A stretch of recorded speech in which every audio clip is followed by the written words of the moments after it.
Hello students. आज हम बात करेंगे एलसीएम, एचसीएफ या जीसीटी के बारे में।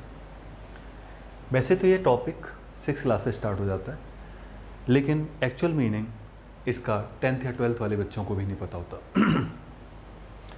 और ये 10th में मेनली प्राइम फैक्टराइजेशन से हम लोग करते हैं कि यूक्लिड डिवीजन मेथड 10th के सिलेबस से हटा दिया गया है। तो और वैसे ये जहाँ जहाँ क्वांट यूज़ होती है सब जगह पूछा जाता है, चाहे वो सी सेट हो, चाहे वो क्लैट हो या कैट हो, और या फिर एसएससी का कोई भी एग्ज़ाम हो, सब में एलसीएम एचसीएफ के क्वेश्चन काफ़ी पूछे जाते हैं।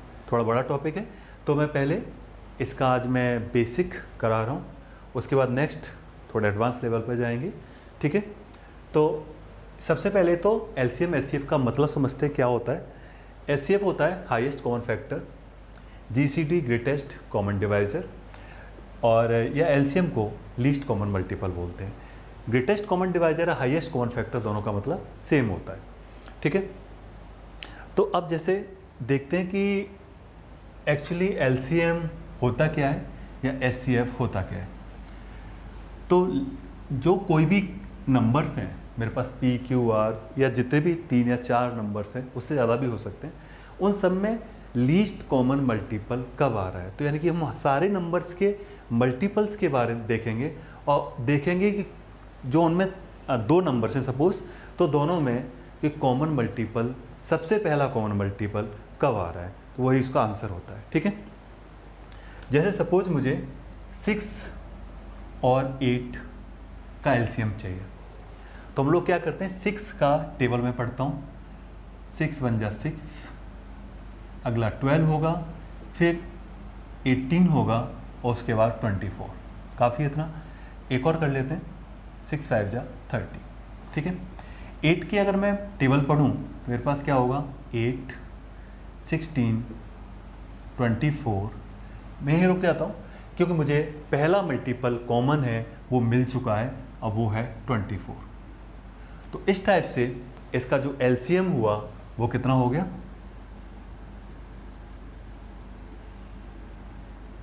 समझ में आ गया होगा आई होप।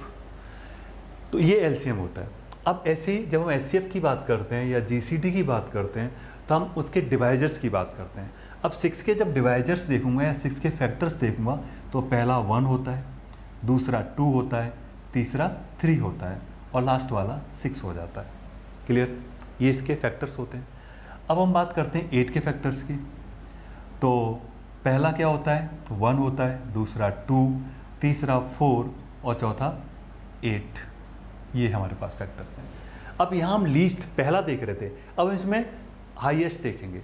हाईएस्ट कौन सा है, जो दोनों में है। तो देखो 3 यहाँ पर है, 6 है, लेकिन यहाँ पर कोई 3 नहीं है, तो 2 है जो हाईएस्ट कॉमन फैक्टर है। तो इसका जो जीसीडी होगा या एचसीएफ होगा वो कितना होगा, 2।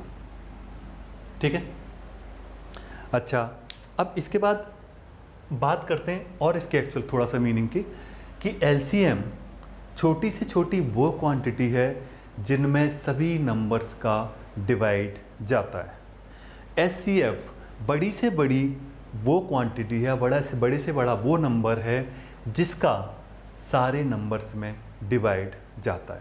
ठीक है, तो अब इसकी प्रॉपर्टी एक तरह से क्या क्या बन गई हमारे पास, कि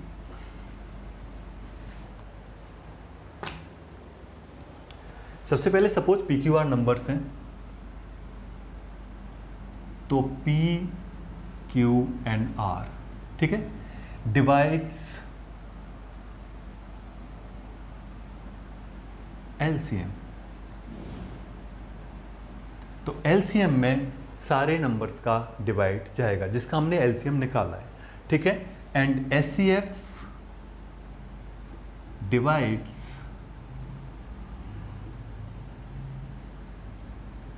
पी क्यू आर। ठीक है, और एचसीएफ पी क्यू आर को तो डिवाइड करता ही है, साथ में एचसीएफ डिवाइड्स एलसीएम ऑल्सो। ठीक, तो ये इसकी प्रॉपर्टी है 3। इसके बाद एक और प्रॉपर्टी है सिर्फ लेकिन 2 नंबर्स के लिए है कि फॉर 2 नंबर्स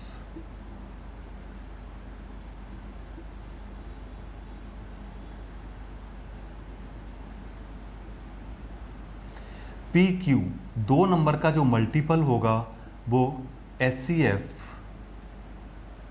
इंटू एलसीएम के इक्वल होता है। ठीक है, ये याद रखना है। हाँ, एक और चीज़ बता दूं कि कोई भी को प्राइम नंबर का मतलब इसमें 1 के अलावा कुछ भी कॉमन नहीं होता। तो को प्राइम नंबर का जो एचसीएफ होता है वो 1 होता है। ठीक है, तो एचसीएफ ऑफ को प्राइम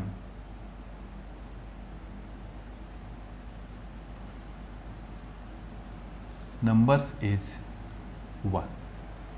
ठीक है, अच्छा अब क्वेश्चन देखते हैं।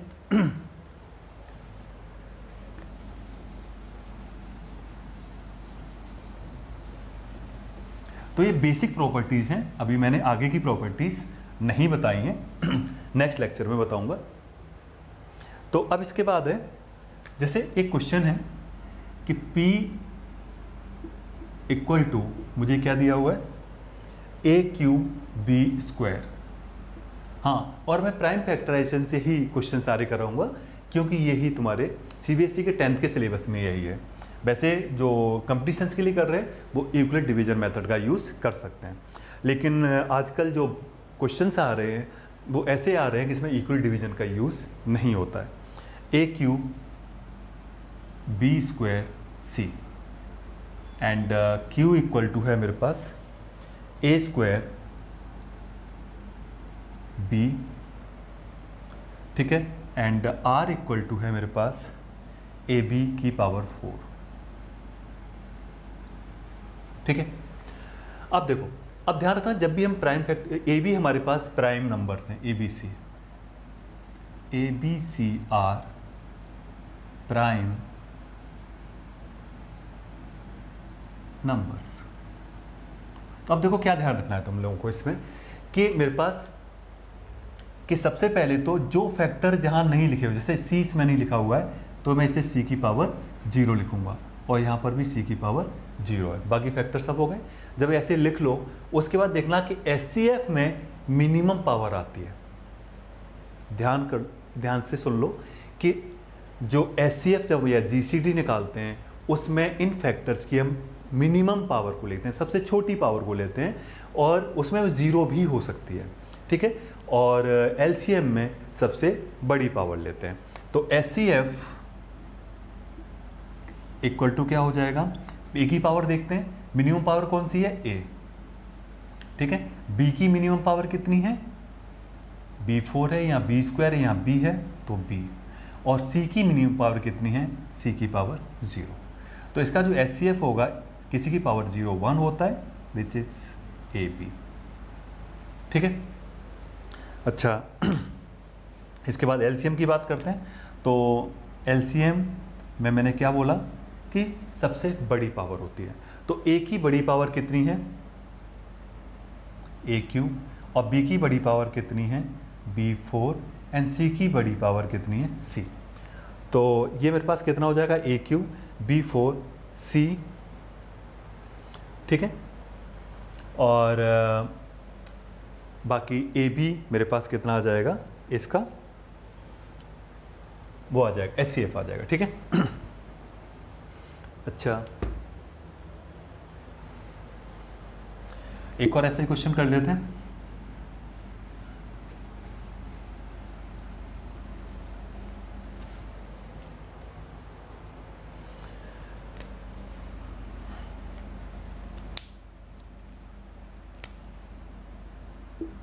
सेकंड क्वेश्चन है a equal to x cube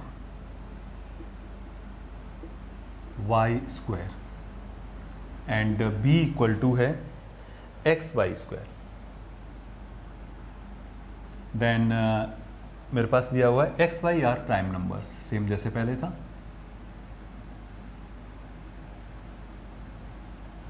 prime numbers, ठीक है, मुझे इसका क्या बताना है, SCF।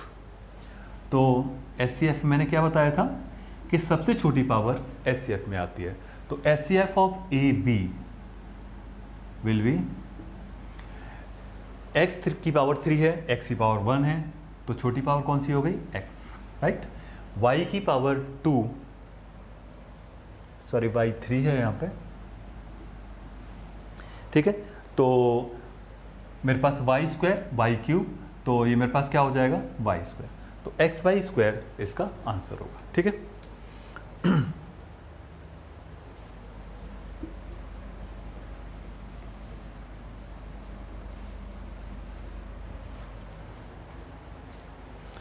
अच्छा, नेक्स्ट है third question. P equal to AB square है,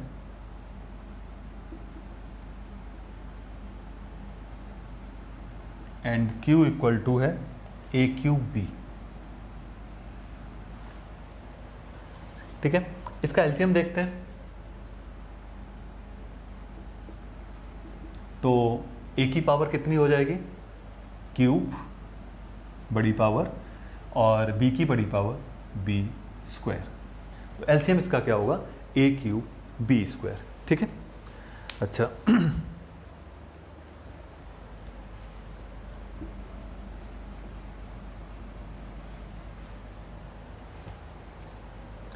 नेक्स्ट है fourth question. 525 and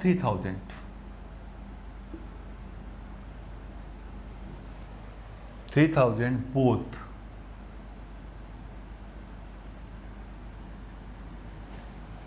divisible by, both are divisible by 3, 5, 15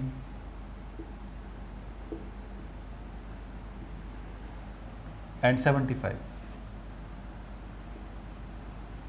देखो 525, 3000 दोनों में 3, 5, 15 और 75 का डिवाइड जा रहा है, ठीक है। इसके बाद ऊपर वाला कोई डिवाइड इसमें नहीं जा रहा है दोनों में। तो हमारे पास जो इसका SCF होगा दोनों का, SCF क्या होता है, ग्रेटेस्ट कॉमन डिवाइजर। ये मेरे पास सारे डिवाइजर्स हैं, सबसे बड़ा डिवाइजर कौन सा है, 75। तो SCF ऑफ 525 एंड 3000 का कितना हो जाएगा, 75, ठीक है। अच्छा, नेक्स्ट क्वेश्चन है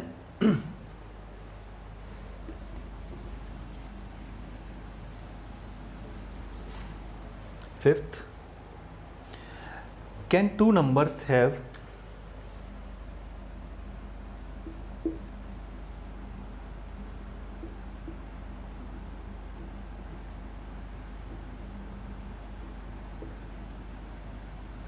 can two numbers have 18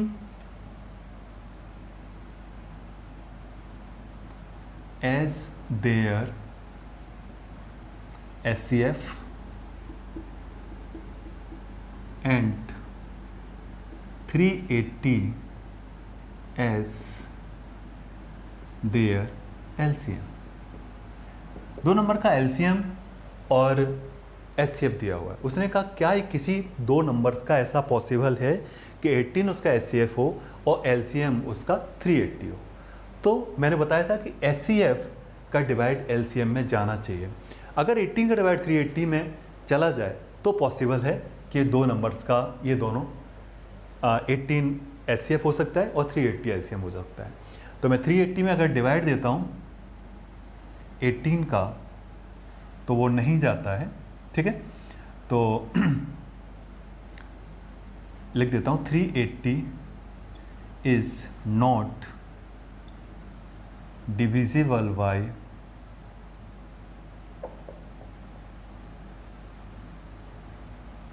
18। तो देयरफॉर ऐसे कोई दो नंबर्स नहीं हो सकते। तो इसका जो आंसर होगा वो नो होगा, ठीक है। अच्छा,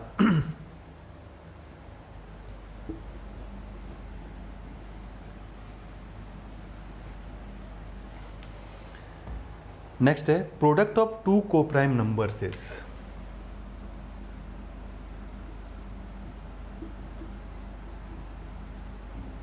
प्रोडक्ट ऑफ टू कोप्राइम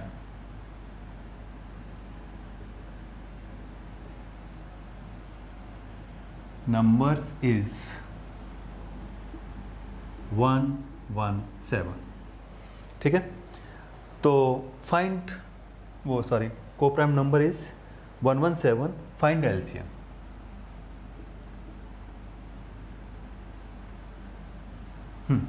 मुझे एलसीएम बताना है. प्रॉपर्टी हम लोगों ने पढ़ी है कि LCM into HCF equal to क्या होता है, प्रोडक्ट ऑफ टू नंबर्स. दो नंबर्स के बारे में बात कर रहा है. दो नंबर्स के लिए ये प्रॉपर्टी है, प्रोडक्ट टू नंबर्स. ठीक है, प्रोडक्ट ऑफ. अब एलसीएम कोप्राइम नंबर्स का एचसीएफ क्या होता है मैं बता चुका हूँ, 1 होता है. तो मेरे पास कितना हो जाएगा, यहाँ पर 1 आ जाएगा और ये एलसीएम होगा. ठीक है, और इक्वल टू मेरे पास कितना दिया हुआ है, 117. तो एलसीएम इक्वल टू 117 इसका आंसर से. ठीक है, नेक्स्ट है 7th question. LCM of two numbers is 520.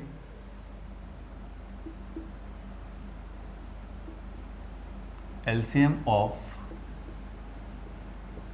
two numbers is 520. ठीक है, and their HCF is 4 and their HCF is 4. ठीक है, if one number is, एक नंबर दे रखा है, if one number is 52 then find the other. Find other. दूसरा number मुझे बताना है.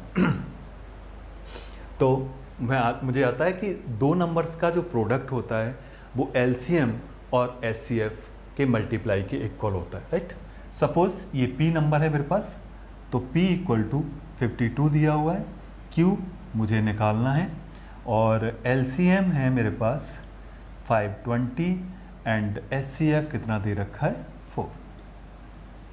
ठीक, तो हम लोग फॉर्मूला लगाएंगे. कितना हो जाएगा,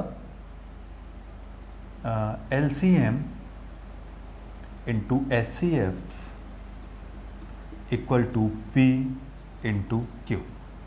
LCM कितना है, 520 है, HCF कितना है, 4, और P कितना है, 52 है, और Q मुझे निकालना है. 52 से मैं कैंसिल कर रहा हूँ, मेरे पास कितना आ जाएगा, 10 आ जाएगा, यानी कि Q इक्वल टू कितना हो गया, 40 इज द आंसर. समझ में आया. तो 10th में क्वेश्चन काफ़ी पूछे जाते हैं. अगला क्वेश्चन है, ये प्री बोर्ड में आया था.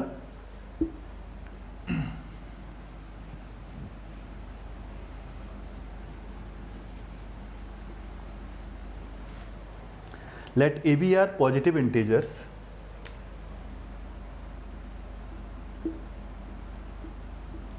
let A be are positive integers.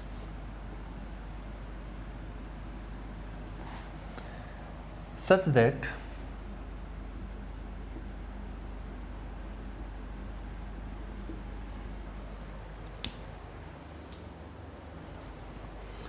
A equal to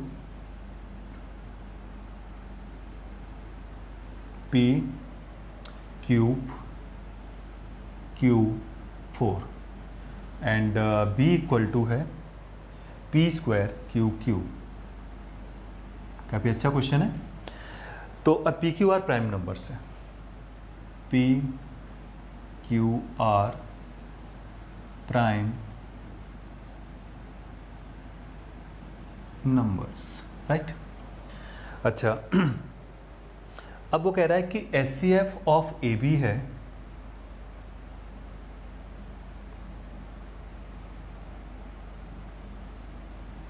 वो कितना है, p की पावर m q की power m, and LCM of AB है p की पावर r q की पावर s। और पूछा क्या है मुझे, m plus n into r plus s, ये बताना है कि कितना आएगा, राइट। तो HCF दोनों नंबर्स का मिनिमम पावर होती है, ठीक है। तो मिनिमम पावर होती है तो इसके सामने में से यहीं लिख देता हूँ, कितनी होगी, p square and q cube, right. तो और LCM में मैक्सिमम पावर होती है which is p cube and q की पावर 4, राइट। अब यहाँ से अगर हम कंपेयर करें तो मेरे पास m इक्वल टू क्या होगा, 2 होगा, n इक्वल टू 3 होगा, r equal to 3 and s equal to कितना हो जाएगा, 4, ठीक है। मुझे क्या चाहिए, m प्लस n। तो देखो m plus n into r plus s, m plus n देख लेते हैं कितना होगा, 5 और सॉरी हाँ 5 m प्लस n, और r प्लस s कितना हो गया, 7। तो इसका जो आंसर होगा वो होगा 35, ठीक है। तो आज के लिए इतना ही। ये 10th का पहला चैप्टर है और उसमें HCF और LCM, तो ये बेसिक थी प्रॉपर्टीज़ आज मैंने कराई है। नेक्स्ट टाइम हम लोग देखेंगे कि जब रिमाइंडर्स आते हैं तो उनको कैसे सॉल्व करेंगे, रेशियो वाले क्वेश्चन कैसे सॉल्व करेंगे, ठीक है। जब नंबर्स का सम गिवन हो तब क्वेश्चनों को कैसे सॉल्व किया जाएगा, ठीक है। तो और जो वर्ड प्रॉब्लम्स आती हैं वो उनको कैसे सॉल्व करते हैं, तो ये सब सीखेंगे। तो आज के लिए इतना ही। अगर लेक्चर पसंद आया हो तो लाइक करें, शेयर करें और सब्सक्राइब करें, ठीक है। और फिर भी किसी को कोई प्रॉब्लम हो तो कमेंट सेक्शन में जाके पूछ सकता है। Thanks for watching.